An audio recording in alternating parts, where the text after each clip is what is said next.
Hello, Wentashidalek. My name is Tenzin Choki. Welcome to Tibet TV. This is our second episode, the Free Tibet segment. With this segment, we hope to educate people about the political situation inside Tibet.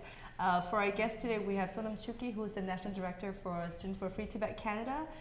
She's been in this position for a year now, but before that she's been involved with Student for Free Tibet core group for over 6 years, and also at the same time she's been teaching performing arts to Tibetan students at the Tibetan Cultural Center for over 3 years now, right? And we have Lotte Laura, who is a multidisciplinary artist living and working in Toronto. She's currently finishing her BFA in photography from Ryerson University. She's also the recipient of EMEA AGO Scholarship Prize. So welcome both of you. I'm going to start off by asking Sonams Chuki what SFT is and what got you heavily involved in SFT. So Students for Free Tibet is a youth-run organization with international chapters all around the world. We basically work in solidarity with the Tibetans inside of Tibet in their struggle for freedom and independence.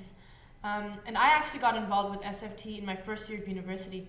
So before I got involved in politics at all, I actually moved to Canada when I was 6, and a lot of us moving to a new place, especially us, a lot of us identify as stateless because of the occupation of Tibet. I had this identity crisis, and a really important and great way for me to kind of reclaim my identity was through performing arts. So every Sunday growing up, I would go to these Tibetan classes that were organized by our Tibetan community, and it was through arts and it was through music that I was able to really figure out what it meant to be Tibetan. And then I realized that music and arts is something that's being attacked inside of Tibet. So Tibetans inside Tibet aren't able to enjoy the same liberties and freedoms that we do. So I got more politically involved in my first year at York University when I joined the SFT chapter there. All right. And Lotte Laura, if you can tell us a little bit about how you got interested in arts and where it all began. My initial interest in photography began with an interest in documentary photography and photojournalism.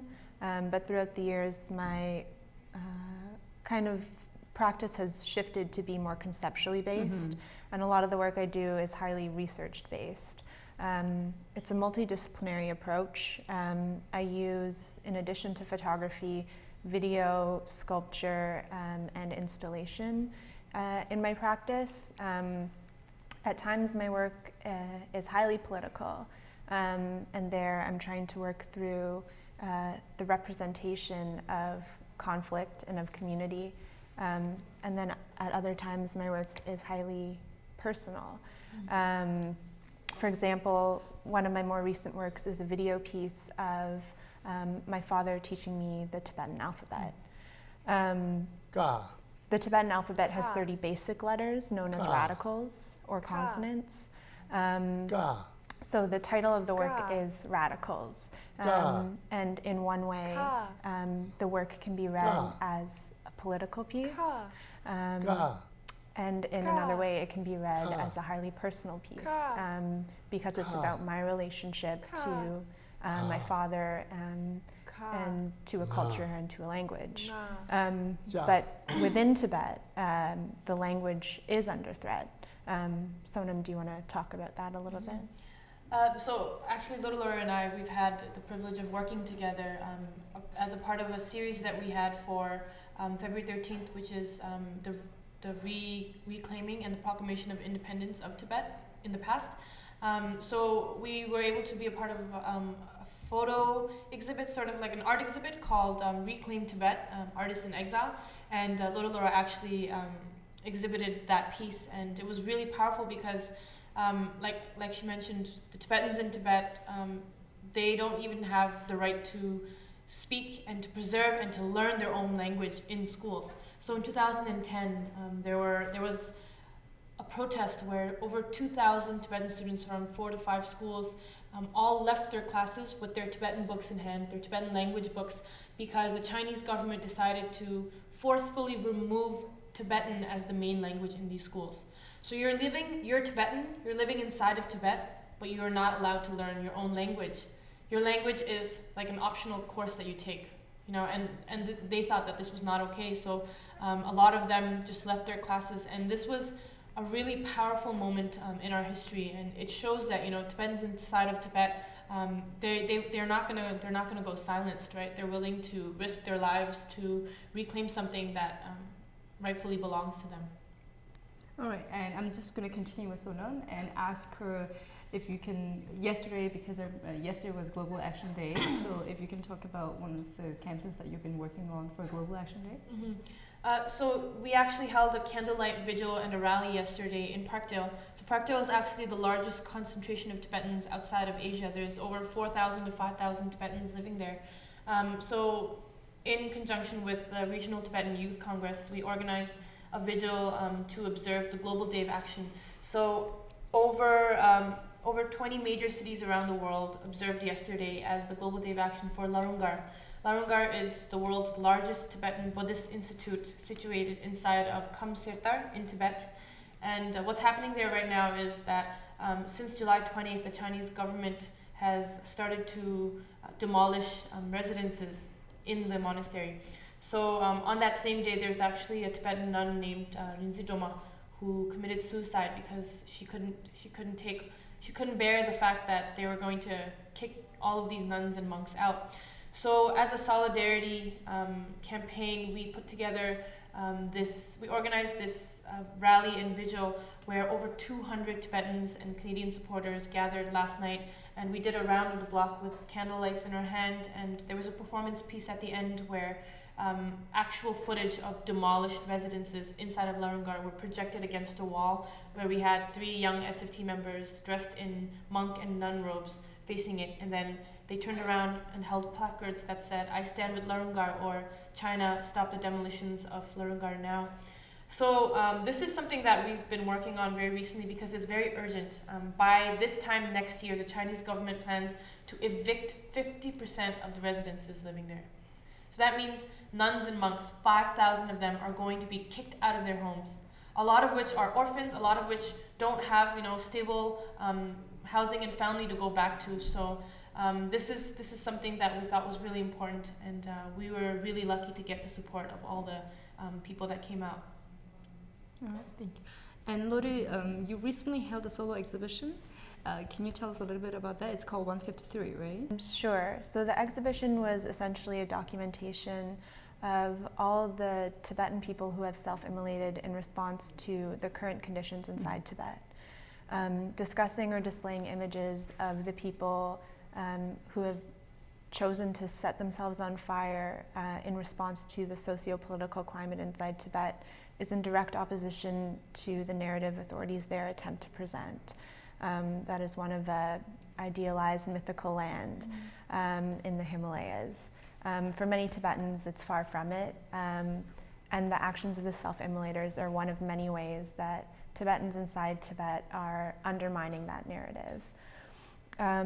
So therefore, activists in exile who document and publish online the photographs, the names, the dates, and the stories of the people who have self-immolated are doing so in an act of resistance to that presented narrative. And so that's kind of the political backdrop to the show at the art space. Okay. So maybe Sonam can tell us a little bit about why people choose to self-immolate inside Tibet. So it's been quite a few years now, and like Laura mentioned, I think the number is actually even higher now, but we know for a fact that over 150 people have self-immolated. So self-immolating is when people burn their bodies in protest of something. So just to put it into context, just imagine that there are nuns and monks as young as 14 and 16, mothers who have children, the mother of three children self-immolated. There are lay people, there are religious people, all types of people inside of Tibet are burning their bodies in protest of the Chinese occupation. So most of them are calling for 2 things. They're calling for the return of His Holiness the Dalai Lama, who has been exiled and lives in India currently. And they're also calling on freedom for Tibetans inside of Tibet, freedom of religion, freedom of mobility, freedom of expression, and all of these values that we have here in the free world. Right. I have heard that that you used a very interesting method to create that art piece. So can you tell me the process of how 153 came into being? Yeah, so I worked with the archives of activists and advocacy groups who have collected the photographs of the people who have self-immolated in Tibet. And then each of the images is silk-screened, which means it's printed by hand in an ink that I made out of charcoal and incense ash. Charcoal is often left over from a purifying prayer ritual in Tibetan Buddhism that's similar to burning incense. And about a year ago, I started collecting it from the homes and the monasteries in the diaspora community. For me, it was a way of subtly acknowledging the nature of the protests, but it was also a way of collecting the prayers of the diaspora. And so each of the images is literally made up of this medium. Interesting. So Sonam, can you tell us about some of the ongoing campaign that SFT is working on right now? So we have a lot of, we basically work on the values of nonviolent direct action, and we have campaigns that are ongoing throughout the year, of which include political prisoners. So there are tons of Tibetans inside of Tibet who have been imprisoned for small acts of protest, like holding a portrait of His Holiness the Dalai Lama, or for singing lyrics of freedom, or singing lyrics praising the Dalai Lama. And then we also have campaigns on the resettlement of nomads. So a third of the Tibetan population in Tibet are actually pastoral nomads. They're basically being taken off of their ancestral lands and forced into concrete style ghetto housing. And a lot of them are now facing issues of alcoholism, depression, prostitution, and suicidal tendencies. All of these cases are very new, so there are those two, and then we also have a really big campaign that we've been pushing for the past few years now, and it's called the Say No to CI campaign. So Confucius Institutes are basically educational programs that infiltrate different educational institutions around the world. And I use the word infiltrate because it's basically a way for the Chinese government to pump in loads and loads of money, so millions and millions of dollars, to finance these education programs under the guise of culture and language. It's basically an opportunity for them to pay for the teachers, pay for students to take the course, but basically they're pushing their Chinese propaganda. So just imagine that the Chinese government now has a hand inside of our schools in free countries. So the reason why they're doing this is because Confucius Institutes basically don't allow freedom of expression, academic freedom, and it's basically a way for China to push their soft power. So different nations around the world will promote positive images of themselves so that they can push their political profit. And the sad thing is that China is so rich in culture. There's so many things that China can share with the world, but the unfortunate part is that they like to lie and they like to censor things. So in these institutes, you're not allowed to talk about Tibet. You are not allowed to talk about freedom, or human rights, let alone talking about China's own treatment of their own citizens, whether it's the Tiananmen Square massacre or the Great Leap Forward, any of those things. But the sad part is that, if China told the truth, it would be easier for people to kind of relate and people to engage with them. But before China can tell the truth, they have to face the truth themselves. And the amazing thing for us here is that we actually had a victory in 2014 where we worked together with Amnesty International, Falun Gong Dafa, China Democracy Now, and a bunch of other organizations. And we were able to actually terminate the contract between the Confucius Institute and the TDSB. So the Toronto District School Board actually has access to over 200,000 students in Toronto. So basically this would mean that the Chinese government would be able to brainwash our students here in Canada. So after a lot of lobbying, after a lot of brainstorming meetings, we were actually able to convince 20 out of 22 trustees on the board to say no to this, and this was a really, really tremendous victory for us. Yeah, I remember that. Yeah. So Lode, we talked about your 153 project. Can you tell us how your understanding of self-immolation has, if your understanding of self-immolation has evolved as you worked through this project? Sure. I mean, I read Tsering Loser's book, Tibet on Fire, and she talks about in detail the self-immolations in Tibet and the reasons why people are choosing to self-immolate. And I found it really powerful, and I was compelled to lend my voice. You know, I'm not involved in the political world. I don't have experience organizing protests or doing public advocacy, but I do have a solid training in the fine arts. And so this was my small way to contribute through my professional practice and the skills that I do have. I think it's important to acknowledge that art about political protest is incomplete and insufficient, but I think it has an important role to play in the complex conversations that are being held.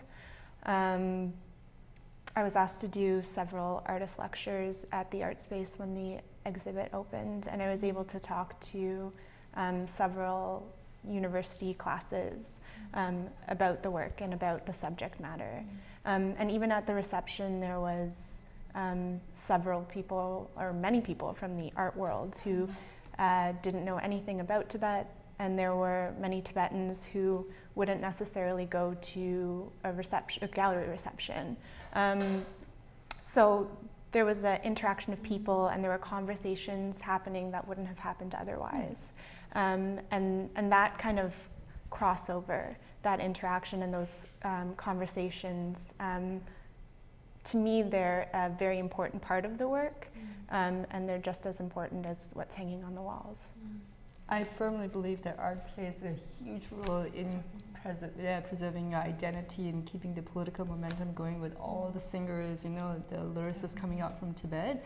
So is there any particular artist, you know, that you look up to, or not necessarily a particular artist, but if there is anyone, you know, who inspires you to work harder, like, you know, like any Tibetan artists? Yeah, there are many Tibetan artists. There's obviously Tenzin Rigdal, there's Gade, there's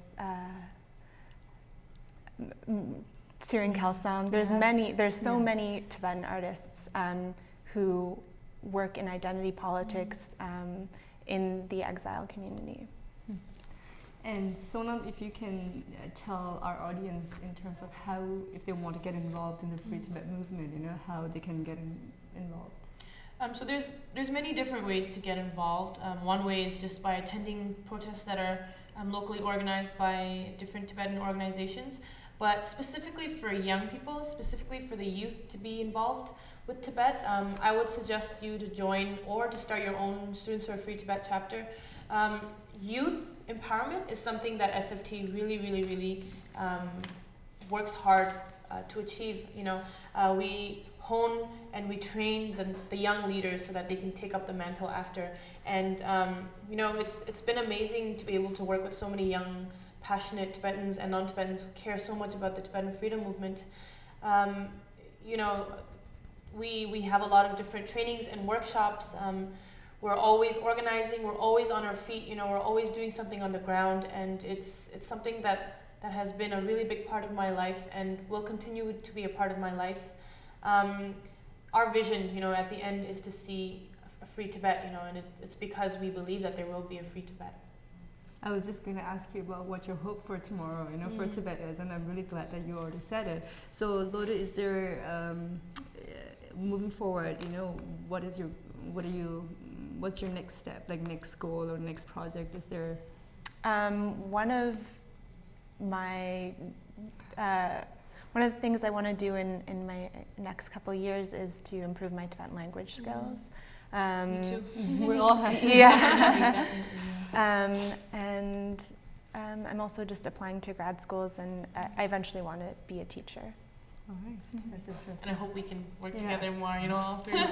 So with this, we have come to the end of our segment. I want to thank our guests for today, Sonam Chuki, National Director for Student for Free Tibet Canada, and Loda Laura, our multidisciplinary artist, for coming here to our Free Tibet segment. And I hope through this segment that we have been we are able to educate some of our audiences about the political situation inside Tibet. And I hope that if you need any more information, we're going to put everything up on the website later. And yeah, thank you so much.